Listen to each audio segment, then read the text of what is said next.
Good morning, Kay. Thank you so much for joining this conversation about leadership.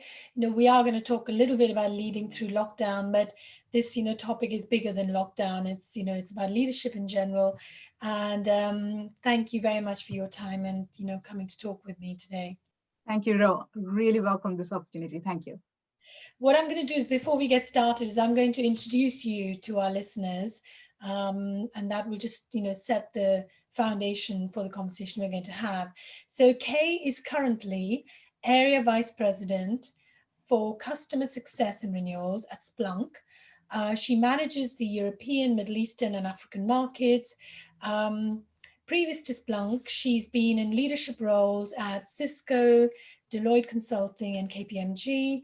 She's led teams ranging from 5 to 100 people.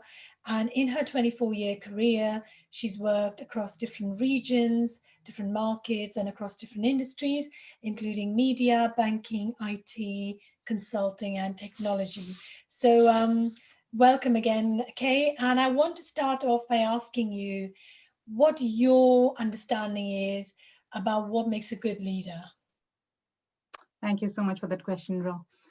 I would say over the last few years, especially when I have been in a leadership position, there has been a fundamental way in which I have really understood what leadership means. Because there is a different aspect of being led, and it's a very different when you are leading yourself. So the aspect when you're being led is that you tend to observe things which makes a good leader the best that they can be. And when you are leading yourself, probably all the time you're not that self-aware or not that self-conscious of how you actually come across as a leader. And I think it's important to look at both of these together. So for me, if I were to reflect on the times when I have seen really good leaders leading me, as well as reflect on my leadership style and what really makes me who I am, I think there are three aspects of what really constitutes good leadership. And the three aspects are, first of all, a leader always starts with a vision. One of my favorite podcast leaders whom I follow on social media is Simon Sinek. And he has this wonderful leadership book called Start with the Why. And I really believe in the concept because I feel that if a leader starts with setting that vision as to what brings all the team together, not just a team, it could be just a band of followers, it could be a thought leader. And if we start with that why, if we start building that vision, that's the first thing which constitutes of being a leader. The second thing is really about investing in building that team culture and the team connection. And this is one of the really tangible aspects of leadership. How do you get your team to rally around where they have that common purpose, that common goal, but at the same time, they also share that openness, that trust, that belonging, that I'm part not only of this group, I'm part of something bigger than this group. So that's the team connection. And the third one, which I would mention, is all about ensuring that the leader has a way in which there is a belief in the potential of everybody within the team or any of the followers. So that belief in the fact that you have somebody who trusts your potential, who can see something more in you than sometimes even you do. I think that's what a good leader does. And I've found that also in my experience, and thankfully, I think I can also say it for myself. I've also done it for some of my own followers and my own team members, is that I have actually sparked areas in them which even they were not aware that they would be so good at. And I think that's what a good leader really does, like bring out the best in you. I love that. And I so agree with you. I think, starting with the why is something that helps also to attract the right people, doesn't it? Because when you're very clear about what is the purpose of your business or whatever you do, then you ensure that the people who are drawn to you or the people who stay with you are aligned with that purpose, which then I suppose makes it that little bit easy to go to point number two, which is, where you invest in building a team and, create a culture and you create that connection. Thank you so much. I think, that makes perfect sense. And in your own experience, how many times did you actually come across leaders? I mean, you don't have to give me a number, but did you find that those kind of leaders were, prevalent in your career? Good leaders are actually more difficult to come by than what we think we should be expecting. But that said, I have seen that over the last decade or so, there's a lot of investment in being able to really motivate leadership and bring them up to the level, because as everybody has an opportunity to be a leader. At the same time, everybody has a lot of expectations from leadership. So how do we ensure that we are able to really make sure that everybody knows what are their expectations from them? So I think there has been a lot of books written around leadership, and I think in some of the bigger organizations that I've been part of, there is a lot of investment in training in terms of enabling that natural leadership to form. There is a bit of a, I would say, natural tension in this, I think, Ro, because on one hand, I do believe that leadership is a natural competency. Some people are naturally born with that competency, which makes them great leaders. Some of the things which would be like maybe empathy towards understanding who your followers or your team members are, being able to really provide a wider perspective, that wider vision that rallies everyone around. So some of these aspects of leadership can be pretty much naturally come to someone. However, there are also aspects of leadership which you still need to sharpen. You still need to sharpen your skills, your the way your exposure comes through, the way other people see in you, being aware of that leadership traits that you have. So that natural tension between what comes naturally to you, as well as certain things that you actually act upon and you actually improve upon, I think that's a very healthy tension to have. And I'm glad to see that over the last decade or so, I've seen people really investing in themselves to not just say that whether I'm a good natural reader or not, but the awareness of the fact that there is always ways in which we can improve. Yeah, so there were some really interesting points in there, but I want to pick up on one of the ones that you made earlier as well. And you said, I think you said that, when you're being led, it's easier to obviously observe and, be aware of how the leader is being, and perhaps, you may have maybe have more luxury to observe yourself too. But when you're a leader in the thick of things, often you're not aware of how you're coming across or what your leadership style is, how it's impacting people. And I think this is particularly true because if you're the leader, people are going to be less willing to give you really open feedback for fear of, upsetting you or, limiting your career prospects.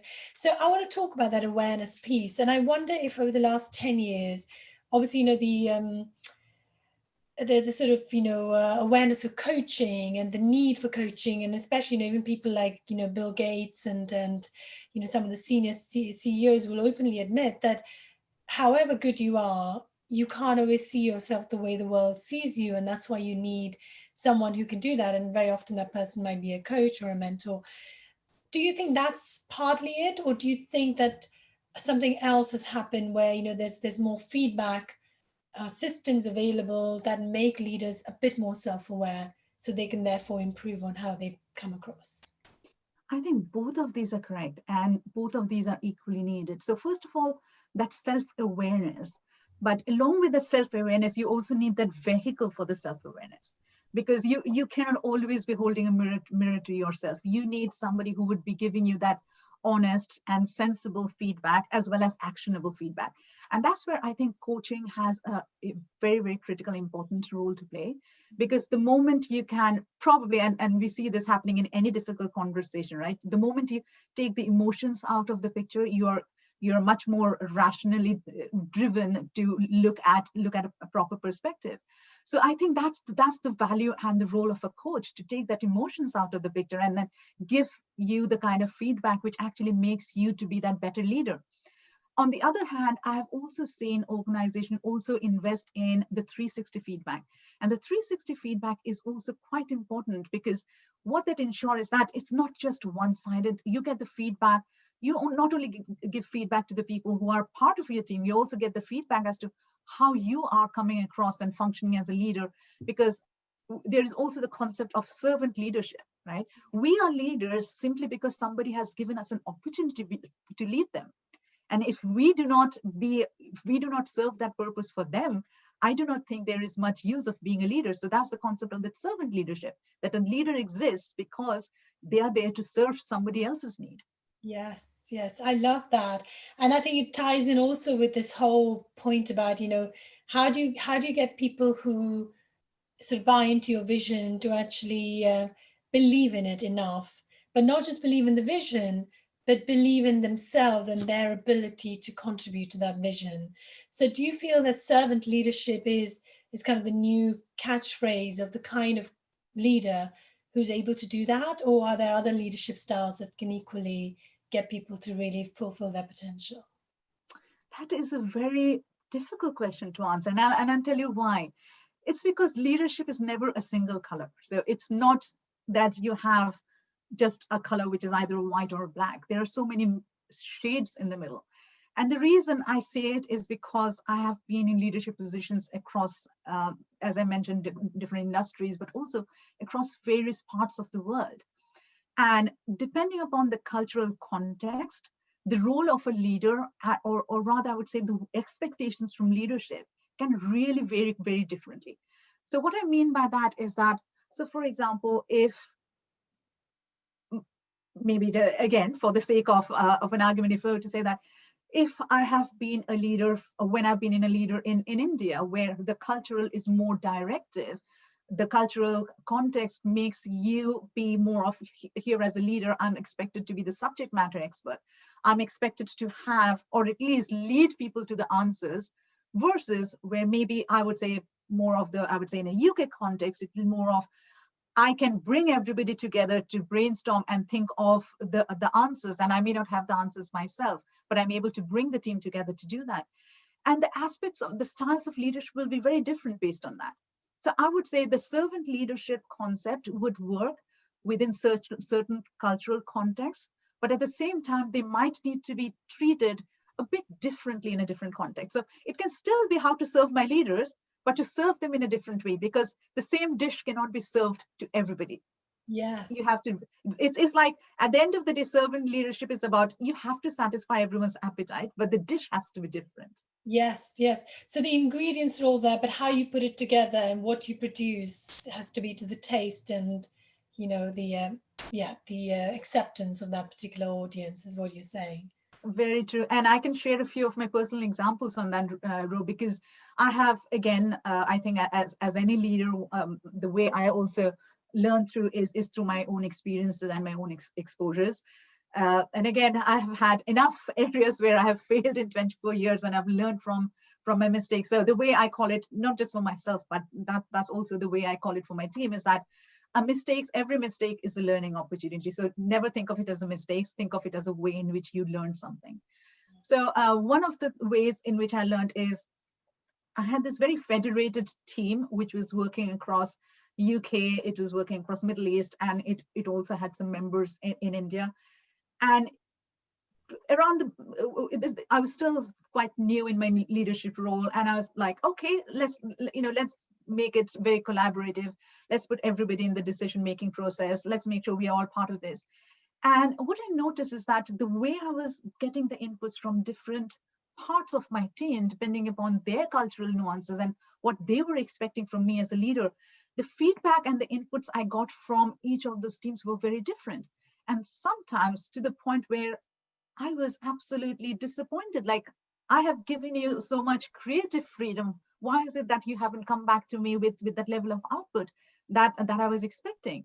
And that's when I realized that the problem was not with what was the input which was expected. The problem was with the way I had given them the guidance to do it, where I had specifically, if what I realized is that in certain teams, they perform well if you give them some boundaries within which they can brainstorm and come up with ideas, versus somebody you can just say, here's the blue sky thinking, and you go ahead and create something, which is going to be the best way to look at that. So I learned through my experience, and I realized that there are certain teams where I need to really lean in more with my directional inputs, give them a frame, give them a reference, maybe give them some benchmarks and just say, this is what good really looks like. Create something which is as good as this. So that would be quite directive, yet giving an element of freedom, versus to another team, I would just say, you know what the constraints are, right? Within that, think of completely blue sky. And they would, and what both the teams then finally came back to me with was absolutely amazing, because then I actually managed to capitalize on what they were good at. So I think that's the role of a leader, to be able to also adapt their styles, be able to get that feedback back from the team and say, this team could have been led differently and would have had a better input if I were to give them the direction in a slightly different way. Yeah, that's such an interesting example. And do you think that's because, as you mentioned earlier, different leadership styles, in one case where maybe they're used to the leader pretty much telling them what to do and they just go ahead and do it. So they've never really exercised their creativity muscle, or, that sort of blue sky thinking, a strategy that you talked about. And to suddenly throw them into that is like tantamount to taking a non-swimmer and throwing them in the sea and say, come on, now you can swim. And of course, they're not going to be able to do that. So as a leader, then, what would you suggest is a good way to acclimatize yourself with how people work and think? So, if, for example, if you were starting a brand new job, like the one you had, where you had different regions under your, mandate, what did you do to actually understand how these different teams operated and what would be the right approach for them?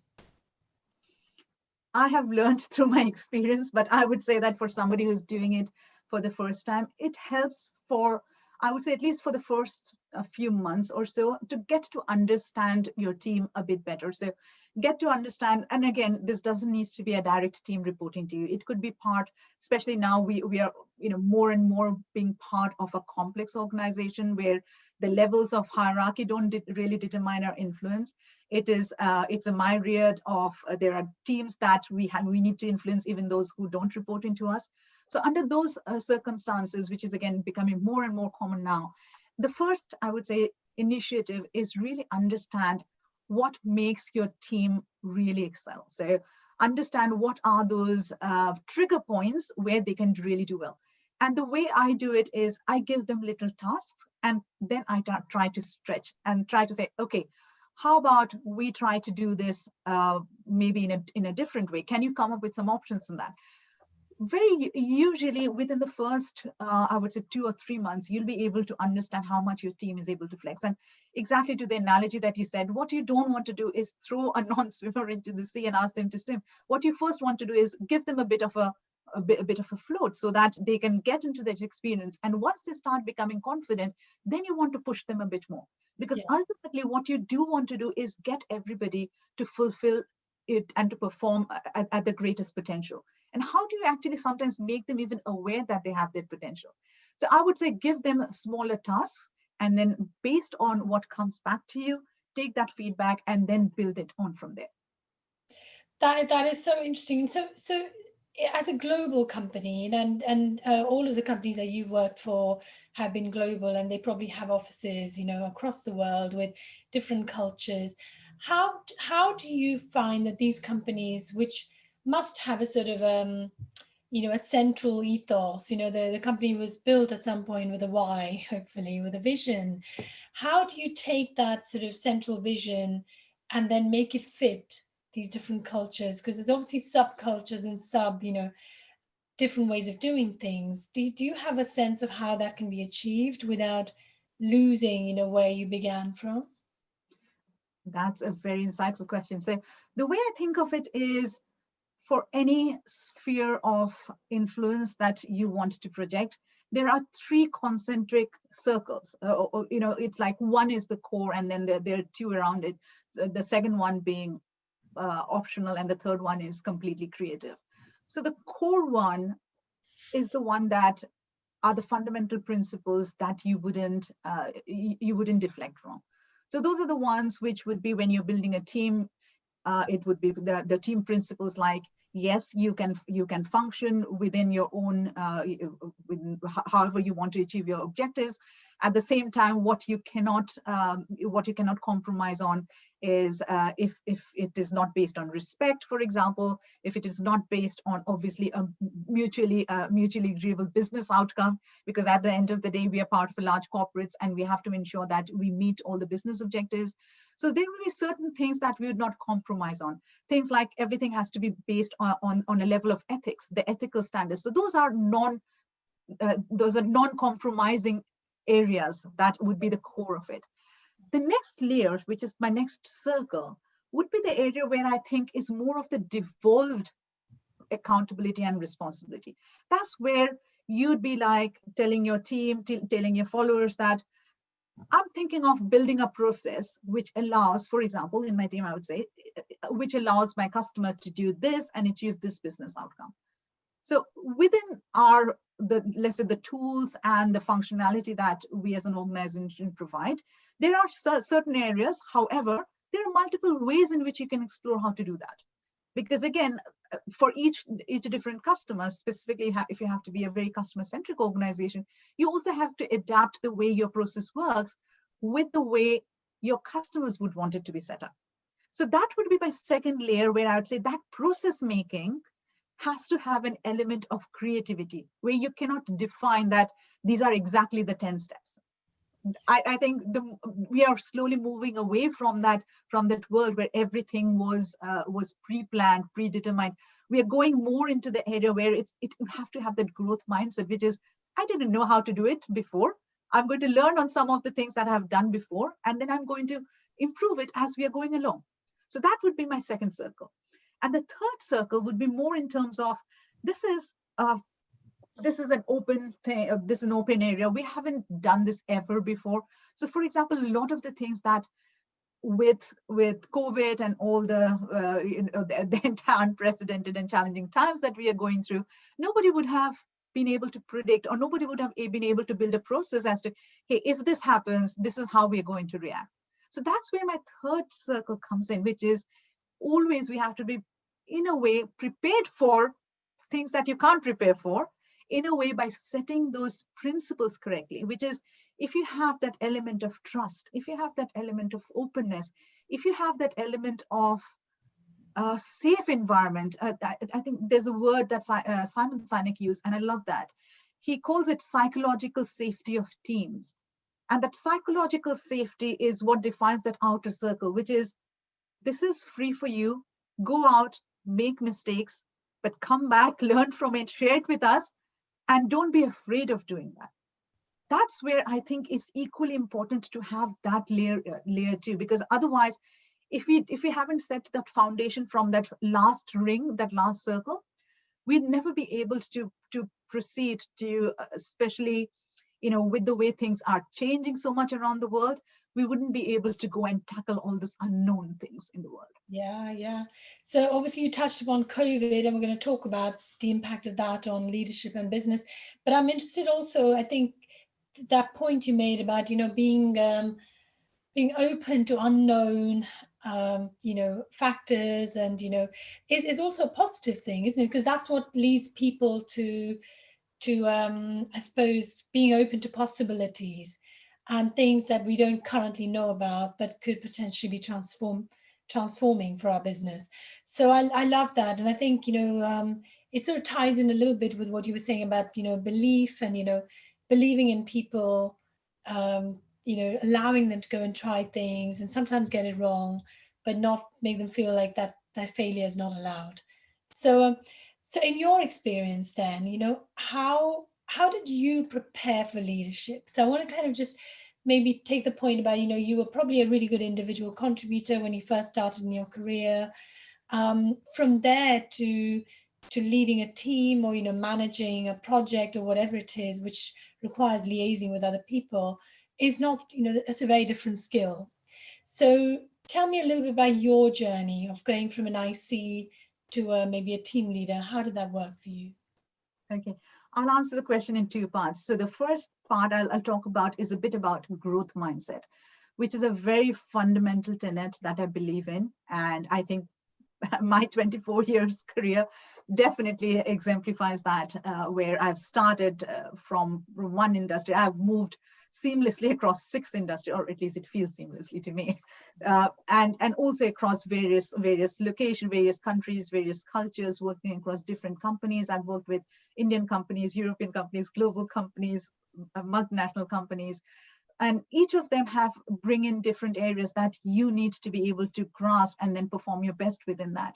And that requires a growth mindset. So I think irrespective of how the leadership challenge pans out, I think for any individual, having that growth mindset is a very, very key to the success in the future. One of the things that I do advise any of my younger peers who are going into, or are new to the industry, who are new to their careers, is to really explore. So never think that just because I have started my career in this, I have to be in that for the rest of my career. Because what more and more companies, more and more organizations, especially the ones who are really fast growing, evolving, are looking for, they're not looking for specific experiences of what you've done before. They're looking for competencies. So for example, when I'm leading customer success, I'm looking for a skill called empathy. And that doesn't have to be explicit in your previous roles as having done exactly that same role. That could have been explicit through another role where you can demonstrate that you have that customer empathy. So that's an area which I would, if I were to probably advise somebody younger, I would say always lead with the growth mindset and believe in yourself, be aware of your competencies and build on that. So don't be just afraid of doing something new just because you haven't done it before. Yeah. So that That's the first part. There were two parts to your answer. yeah. So that was my first part, which was about growth mindset. Yeah. And an interesting, or just on that growth mindset, an interesting a little comment that I read sometime back, and it really resonated with me, was if for those who are senior in roles, if you're not actively listening and getting coached and getting mentored by somebody who is at least half of your age, then you're missing out on something. And I can totally tell you, Ro, that the amount of things that I learned from my teenager daughter sometimes really makes me think. And I have actually sat down and done specific courses and looked at it because of a simple comment or something that she sparked in me. So that's a very, very powerful thing to also to remember, that inspiration and coaching comes from everywhere. It doesn't need to be always through the formal way. Just on that, I so resonate with that. But there's a formal term, isn't there, where you get someone younger in your organization to mentor you? What's that called? Do you know? Reverse mentorship. Reverse mentorship, which makes so much sense. And I sort of slightly take issue, and I know I'm slightly digressing, but we will come back to your second point in a minute. But people often say that to be successful, surround yourself with people who are better than you. You've probably heard that being said a few times. And although in principle I kind of get that, but equally I take issue with that, because how do you define someone better than you? Because generally, in sort of the coaching circles and the personal development circles, what that means is you surround yourself with people who are more successful than you. But I don't think it necessarily means more successful, Ro. When we say better, I think that's the definition of better. exactly. I think better, specifically for me, the way I understand it, I agree with that statement, but I don't agree with the definition of better. So the statement, the way I would say somebody better than me, is somebody who's not a yes person to me. So somebody who wouldn't be agreeing to everything I say. I want somebody who brings in a different point of view, somebody who can challenge me, or somebody who can still agree with me, but maybe make me look at it from a different point of view. And I think that's where the reverse mentoring becomes very, very powerful, because those are the people who would specifically be like, I don't understand this. Can you explain it to me again? And then just by the process of making somebody go through that process of understanding, you understand it so much more yourself. Yeah, I can, and that's why I think the reason I said I take issue with that particular statement is I would almost say that there's more value in surrounding yourself with people who are different to you, who have different skill sets or different perspectives, like you said, because it challenges you to think about what you believe in so strongly, just afresh, Yes. because sometimes things we've believed in all our lives, we suddenly find are now completely obsolete. But if nobody had ever challenged us or we didn't see it a different way, we would not know that.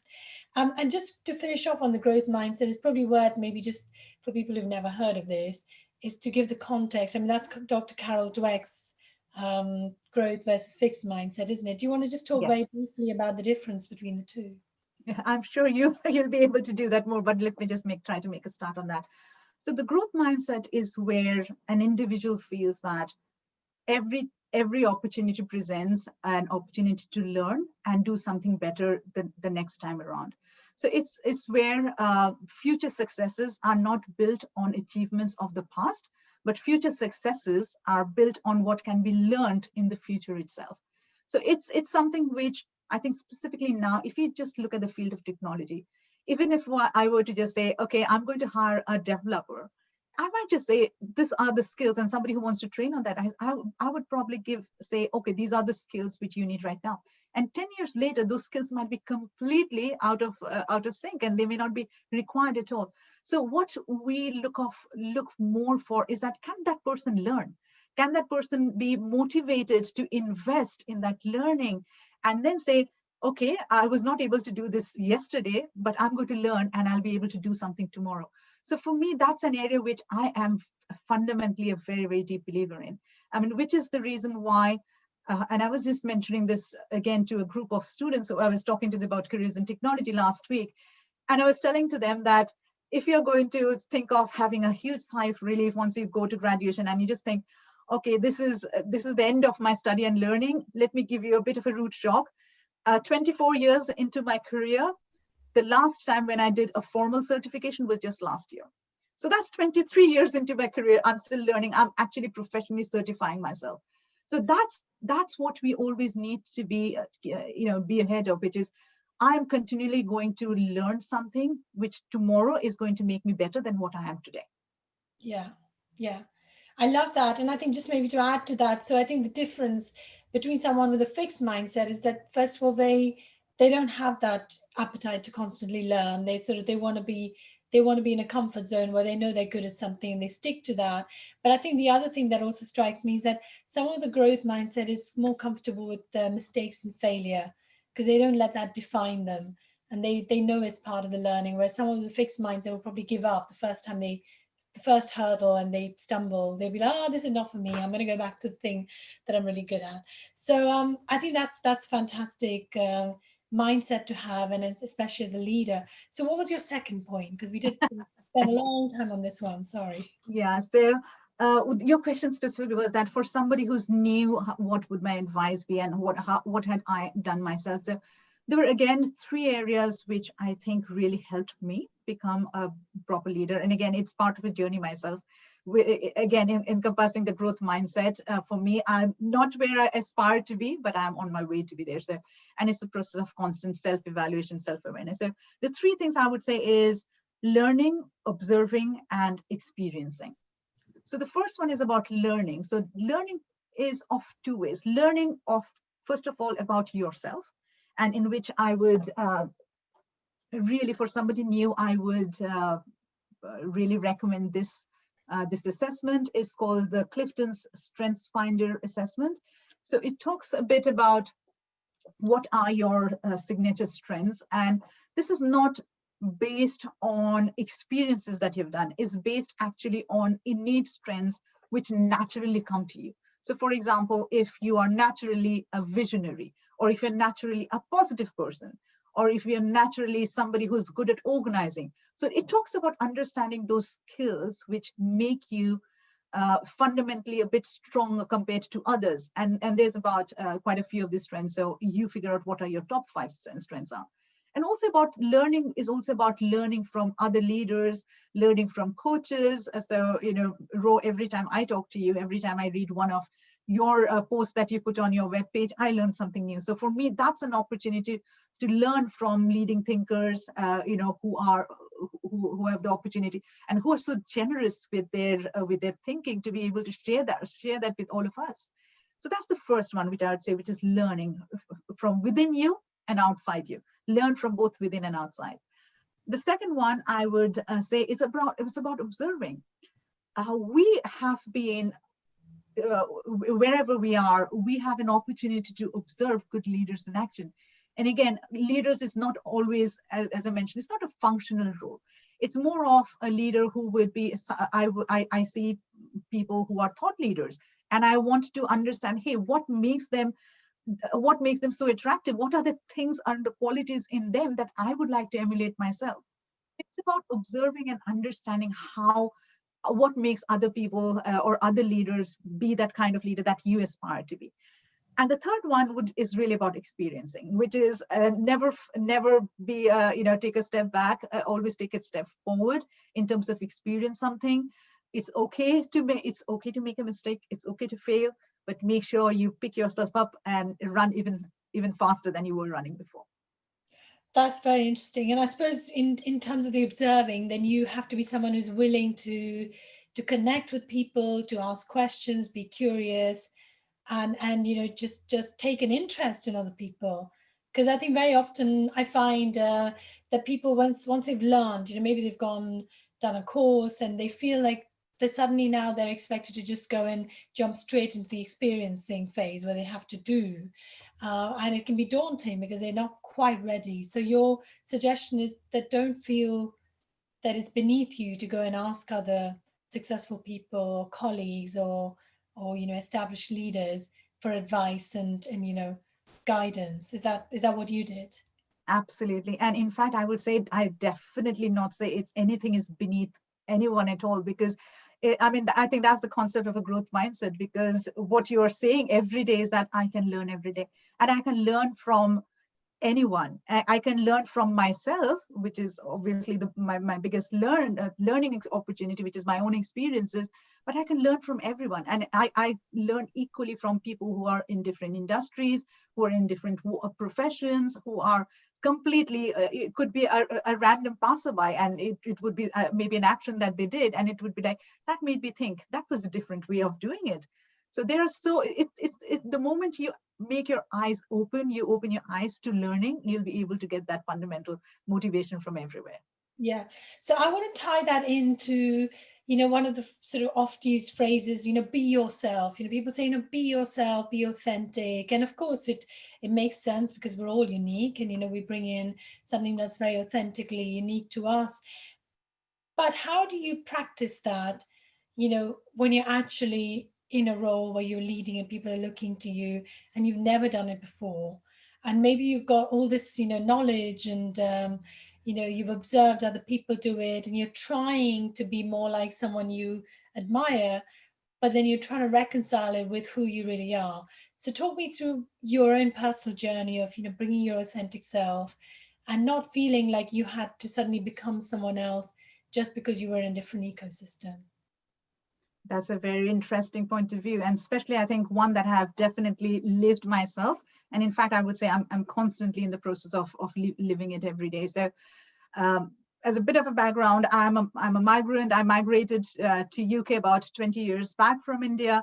And along with that, for me, it was a huge cultural change for me moving from the Indian cultural diaspora to one which is in the UK, and the expectations, the way, the cultural norms. That's what defines culture. There's nothing written, right? You don't have a book which explains what culture is. You have to experience and imbibe it, and then respond to it in the most positive way that you can. So for me, understanding, first of all, and I love the way, Ro, you've written a beautiful blog about that. I'm going to refer to that.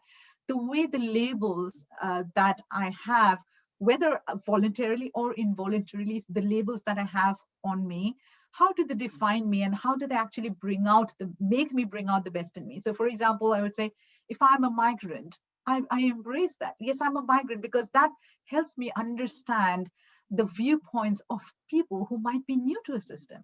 And so for me, if I really take that label and put that on the role that I have today, and I'd say that allows me to treat my customers with empathy, because I've been through that same journey myself, where I've just said, hey, if I'm new to something, how does it feel? How can I make somebody go through that onboarding experience in a way in which it makes them feel that they belong there. They belong to that solution that we have made for them also belongs to them. The second label which I talk about is, again, being working as a woman, and with the female leadership. There are so many conflicting advice you'll find on the internet, which is like, oh, you have to be this, like the male voice. You have to come across as very immediately you have to make a decision on the spur of the moment, and you have to come across as very strong. You shouldn't be seen as you should always be seen as strong-willed.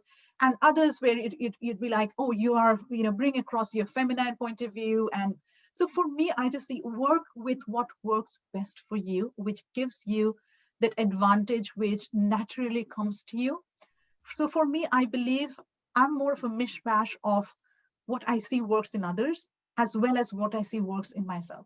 I wouldn't say that I haven't changed over the years, along with my surroundings, along with the environment. I have, almost like a sponge, I have soaked that in. I have allowed that to change me, but in a way where I feel it accentuates and brings out me even more. So I would say with my female leadership voice, what the way I look at it is, it is very much about leading with the strong will, but at the same time, allowing a level of empathy, allowing a level of, okay, we are in this together, allowing that level of compassion, allowing that level of togetherness to be part of that. And I think that's what my feminine voice brings into the table.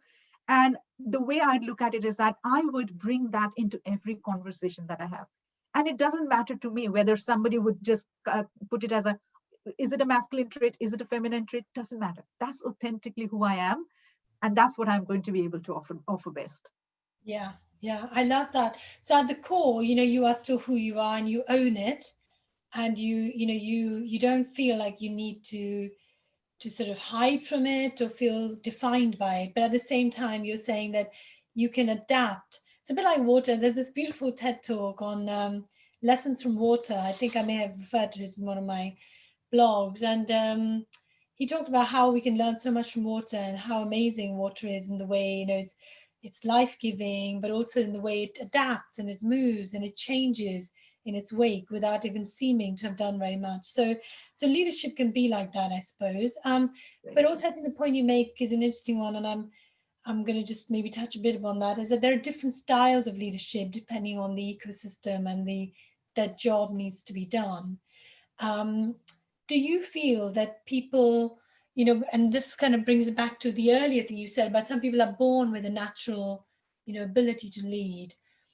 Do you think that natural ability tends to be for a certain kind of leadership, or do you feel that, say, for example, somebody who leads in the military, is going to be a very different kind of leader to say someone who leads a team of creative people, right? Absolutely.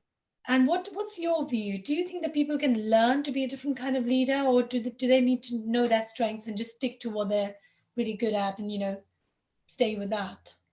So I'm going to refer to the book, and I know we have both read this, which is the one by Daniel Goldman. And I think you mentioned about that also last time. It's about the different styles of a leader and how they come across at different stages. And I think the true maturity of a leader, and this is I would say, the absolute gold standard model that I aspire to be at some point of time in my leadership career, is the kind of leader who can switch leadership styles across any of those six based on the circumstances and based on the outcome that you want to achieve. So at the end of the day, leadership serves, going back to the servant leadership concept, it is there to serve a purpose.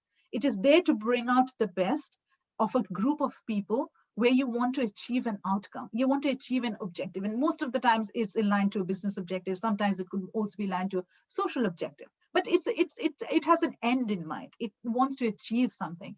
And how you actually define and adapt your leadership style based on which situation they are. There are so many factors that will impact that. And I think that's the hallmark. Some of the best natural leaders, or some of the most evolved, I wouldn't say natural, some of the most evolved leaders I've seen are people who can switch their styles almost like from one, they can just be in one position on one day, then very next day they're put in a different position and they switch their leadership style because they know this is what I need to do in order to lead this team of people to truly being that servant leader, get the best out of them and achieve that outcome. Yeah, I love that. It's a bit like water again. When it's really Yeah. cold, it becomes ice. When it's really boiling, it becomes vapor. So And then it takes the shape of whichever container you put it in. yes, yes, yes. Brilliant. I love that. So I appreciate we haven't talked about COVID. Oh my God, we've spent a whole 50 minutes without talking about COVID. So I want to just finish off maybe, but your thoughts on, how the pandemic has, impacted your role as a leader. And, has there been any good that's come out of it, or, what have you learned? I think this is where true leadership has been put to test. And I would say this is the third layer where I mentioned the three concentric circles. The first one being the core tenets. The second one is where there's a level of delegation. And the third one is completely free form. And I think if those values and those principles are really set up properly, you can really leave your team, leave your followers to it, and they will fully functionally, because they are now working in that third circle where you have delegated it to them. So there's no longer, and it's not possible anymore for, let's say, for a boss to always look over, a person's shoulder to be supervising what he or she is doing. And that's not even the way in which we do these things anymore. So that ability to build that team connection, which was the second pillar, which I mentioned. So the three pillars being, the first one is the vision, the second one is setting that team culture and team connection, and the third one is believing in the potential that everyone brings. So I refer to the second one here. So if you have built that, if a true leader has built that properly, that is where it will really bring the team together, irrespective of what the circumstances are. And I would very proudly say that this is what I see happening in the teams that I lead, the teams that are directly part of me, as well as in the matrix organization that I am, the teams that I influence, where I see that because of the faith, the trust, the openness that we have within this culture, they are willing to give back even more. And even more when people are not looking and saying, I'm there to observe at every step what you're doing. And I think this is the best that we have brought, I think COVID has brought out, which is it has truly stretched the levels of leadership to say that at a truly evolved leadership level, this is the best functioning way in which you can work, because that brings in the entire team together. And do you think that some of these new practices that you have had to put into place will stay with you even after things go back to normal, whatever that looks like? Yes, I agree, whatever that looks like.